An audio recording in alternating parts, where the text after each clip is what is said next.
Hi guys, Doc Rolly po. I-share ko naman po sa inyo ang ginanap na awarding ng Master of the Knife of the Philippine College of Surgeons Southern Tagalog chapter na ginanap sa Lima Hotel, Malvar, Batangas. Ginanap din po ang induction ng Philippine College of Surgeons Southern Tagalog chapter Officers 2024.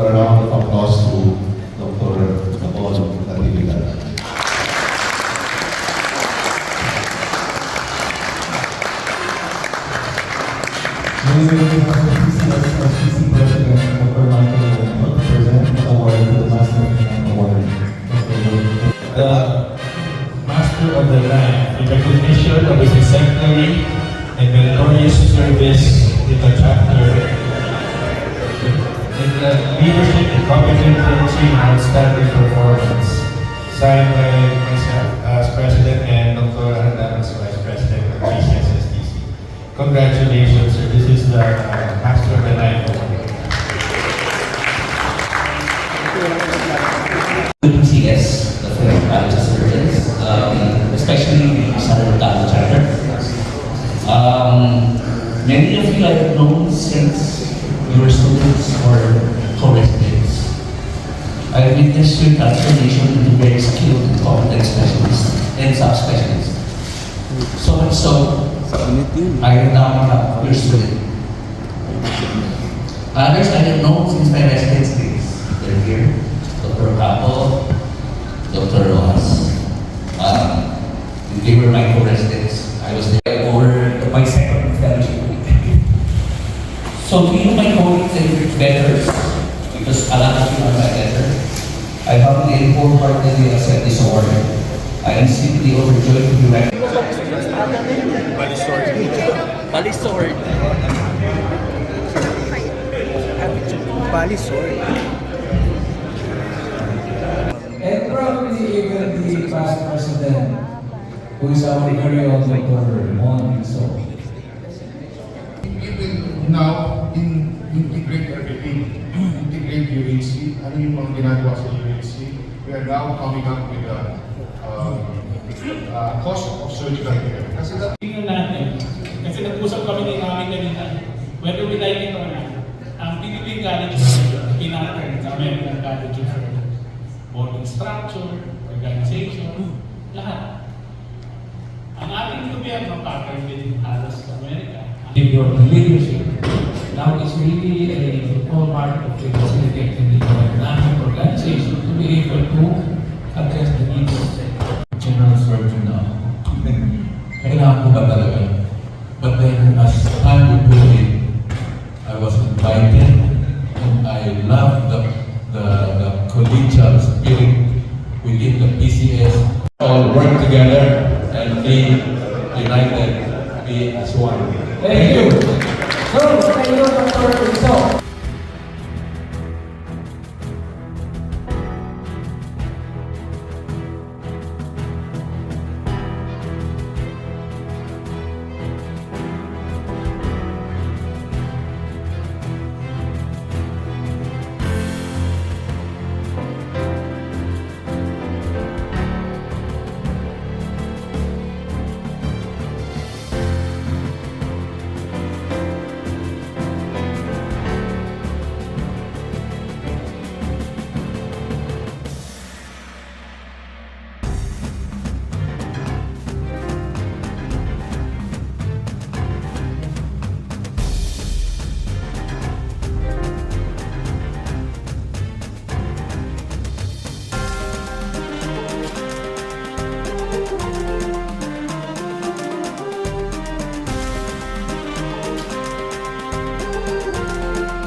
Vice President of PCS College of Surgeons, Dr.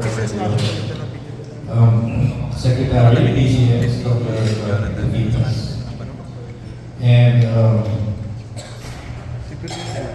past presidents of the PCS STC, and officers and board of trustees,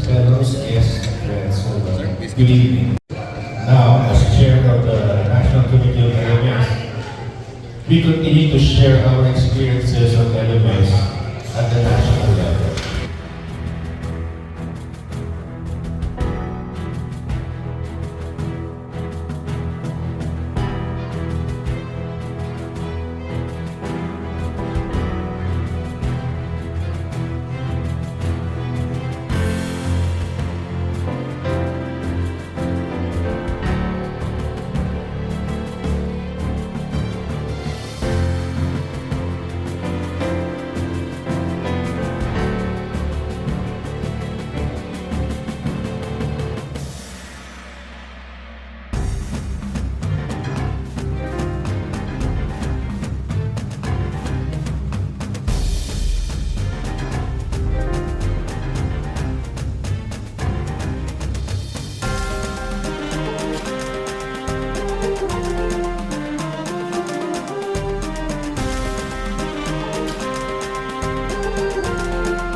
Privilege to be the task of introducing our incoming chapter president. Our incoming chapter president is the fourth sibling in the family of 8. She took up and graduated Bachelor of Science in Biology. My fellow surgeon, join me in welcoming on stage Dr. Jasmine Marasigan.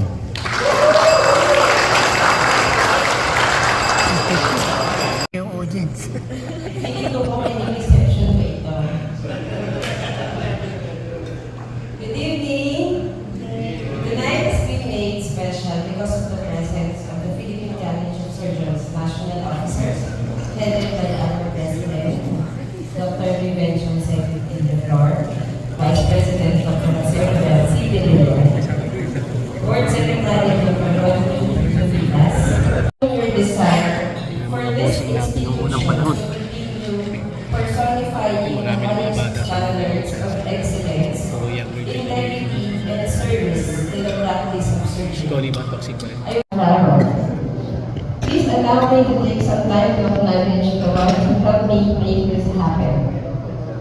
I lift all my praises to our Almighty God for giving me a very beautiful life and a wonderful family. Shout out to my better half, Dr. Jonathan Garcia, for a very nice introduction, for being my bestest buddy and my wing beneath my wing.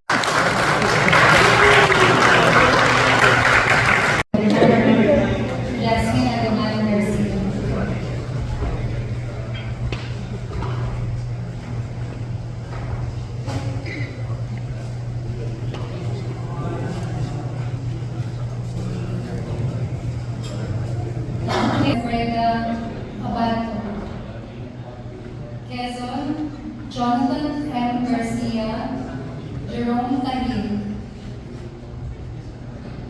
Mindoro, Rolando de Guzman, Ronald Cabral.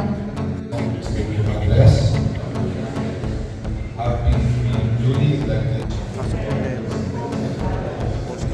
PCS.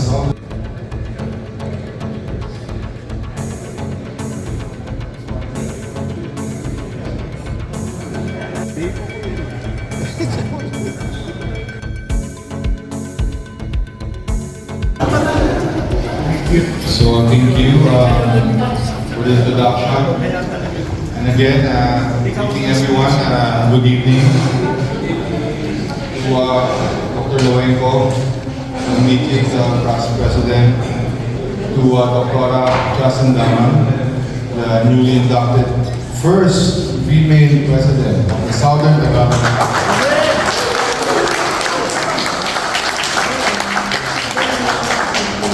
Corona and the better Inso, President of the PSGS, Southern Tagalog chapter, The better inso. to be honest, Papay po si Sir. our governor, to our past PCS presidents, Dr. Itzo, our board of regents, here with me today, Drs. De Leon and Dr. Tuvidas, of course, Mama Net, our special celebrant, of course, Dr. Rojas, Ba't hindi mo manit? and Dr. Actividad, our awardee for this afternoon, and our speaker, Dr. Mami, and the past presidents and officers of the Southern Tagalog chapter, fellows from the different cutting specialties, industry partner, and magandang gabi. Before I begin, allow me to thank the host chapter again for organizing this very memorable evening. Just to inform everyone, this chapter really holds a special space in my heart. Of course, when we were starting MIS, I remember our early collaborative work with basic laparoscopy workshops here in BRH, now BAT-MC. Of course, it was also the venue of the first, I believe, the first and only so far notes in the Philippines. This is the transvaginal cholecystectomy through the leadership of our chairman, Dr. Palines, who just left us earlier, and of course, Dr. Monching, the chief of hospital during the time. So thank you for your support. And of course, another leader, Dr. Monching, who's a leader servant in government. Likewise, of course, Dr. Inso, who I consider my advisor and my lost uncle, actually. He's my lost uncle. And of course, we have common interest and passion to serve to the spirit of volunteerism in the Sure Commission and the different outreach program of the Philippine College of Surgery. And not to mention my wife, who is from Santo Tomas, Batangas. And she is actually the direct descendant of our national hero, General Miguel Malvar. So that's why I really consider Southern Tagalog as a second home. Not only as family, but of course to our fellows. We already developed a lot of friends and our outgoing president for the exemplary job in leading this organization of the very successful palace just last week, I believe, by Dr. Reyes. Congratulations. And also, just to inform everyone, the Southern Tagalog chapter members have relevant and pertinent positions as chairman of the national committees of the college. We have Dr. Rolando, who heads the LMS, Dr. Mark Brillantes, who's not here, but he has been the editor-in-chief of our editorial, The Incisions. And also Dr. Loyola, who's part of our external affairs, and who will be passing the panel. So, from one set of leaders to the next, with the intent of leaving behind the conviction and the will to carry on unfinished business and an unachieved goal or aspirations. So it really boils down to leaders empowering followers to go from where they are and to where they have not been, in tangible terms. Intersectoral partnership of both public and private sector, which have been proven strategies to effect and meaningful change. This brings to me the point about achieving change that is both participative and transformative, and be inclusive as a whole of cutting specialties. By espousing different effective governance, the PCS Board of Regents propose leaders who value a greater mission. This is to give quality surgery for all, to leave a lasting legacy for the future generation of surgeons as we lay down the pathway which may help you in your professional growth. By ensuring participation, the college stands to fulfill its dream of being an inclusive organization that is prepared to meet the challenges that the future, inspiring others to continue the work and ensure that our impact extends beyond our lifetime. This is the love for what we do, the love for the college. When we reach back to our predecessors for our fundamental values and motivations, we do so with a sense of sacredness and loyalty in this journey through the evolution of the college as one PCS, a true home of cutting specialties. New fellows and officers that make up the Philippine College of Surgeons Southern Tagalog chapter. May we continue to uphold our mission to give quality surgery for all. Here's to more fruitful endeavors in the days to come. Mabuhay po ang PCS.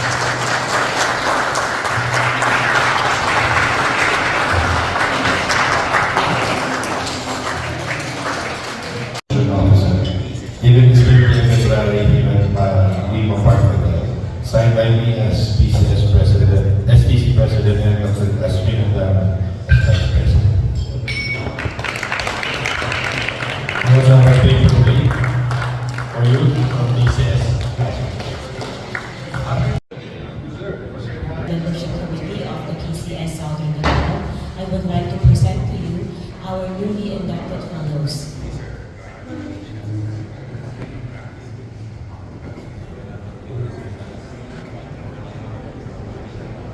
Our first fellow is Dr. Malvar, orthopedic surgeon.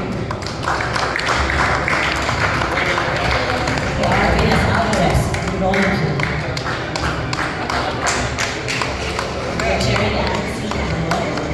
General surgery. Dr. Rafael Benjamin B. Arana, urology. Dr. Paul M. Tenza, orthopedic surgery. Dr. Whitney E. Austin, orthopedic surgery. Dr. Reyes Joseph R. Batangas, urology. Dr. Mary Antoinette Delgado, ENT. Dr. John Ray G. Delgado, general surgery. Dr. Vanguard A. Urbano, orthopedic surgery. General surgery.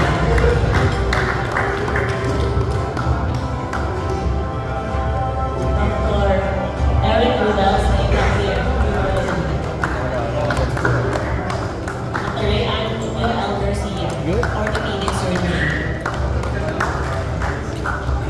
Dr. John Cyrus S. Mina, general surgery. Dr. Darnell Jasper O. Hurtado, urology. Dr. Eugenie Rose and Carolina Lazaro, orthopedic surgery. Dr. Nicole B. Hudson, general surgery. Dr. Roberto Gabriela Lopez, orthopedic surgery. Dr. Rohit C. Pagani, orthopedic surgery. Dr. Juan Ryan S. Doa, urology. Dr. Gaston Juan Quiroz, Pasa mo sa akin. Dr. Desiree O. Roses, orthopedic surgery. Bakal ko yun. Dr. Ana Carmina Zantua Garcia, ENT. These are the newly inducted fellows of the Philippine College of Surgeons Southern Tagalog chapter. Then on Dr. Jasmine and Garcia to induct our new Tagalog chapter.